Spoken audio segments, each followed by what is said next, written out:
Shalom l'église, nous avons fini le culte. Mais je ne vois plus le frère Marc. Pasteur, ça fait 6 mois qu'on ne le voit plus ici à l'église. 6 mois c'est trop, mais moi j'ai pas le temps pour aller le voir.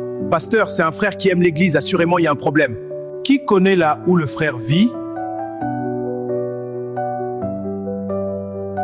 Donc personne ne connaît là où ce frère vit. Bon, qui connaît là où je vis? Pasteur, ici dans notre église, pour être visité, il faut avoir beaucoup d'argent. Les gens suivent l'intérêt. Calme-toi, frère. Bon, on a fini. On remet tout entre les mains de Dieu.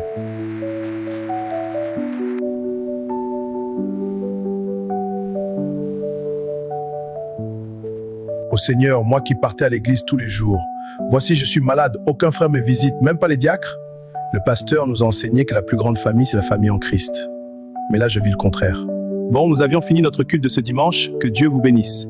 Diacre, tu étais parti visiter notre frère Marc, comment il va? Désolé, pasteur. Vraiment, je suis désolé, pasteur. J'avais complètement oublié, pasteur. En dehors du diacre, il y a quelqu'un qui a visité le frère Marc? Ou quelqu'un connaît l'endroit où ce frère vit?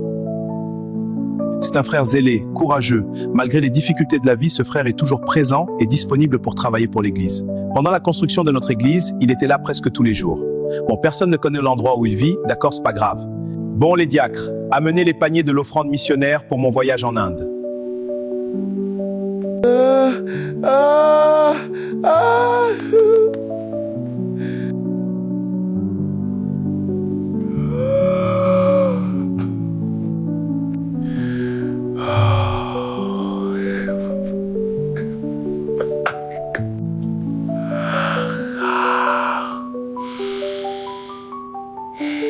Le frère Marc était bel et bien mort. Un service social avait pris l'engagement pour l'enterrer. Il est mort du paludisme, car il n'avait rien pour se traiter correctement. Il est mort seul dans son lit.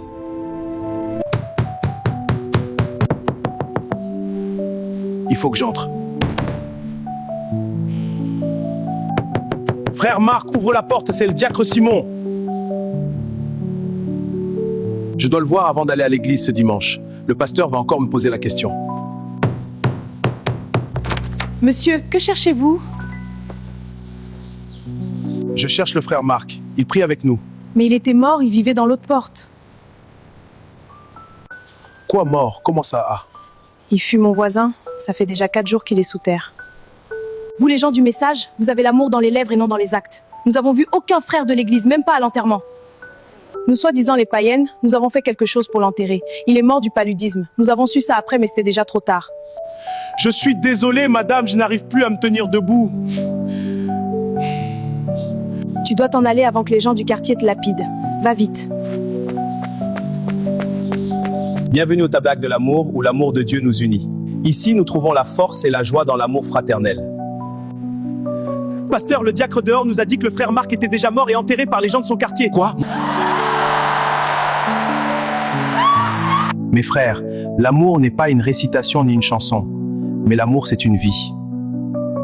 Quand un frère est malade, chacun reste dans son coin. Quand il meurt, nous venons à la veillée avec des cotisations dans des belles voitures. Mon frère, aide ton frère quand il vit encore. Aimons-nous, vivons.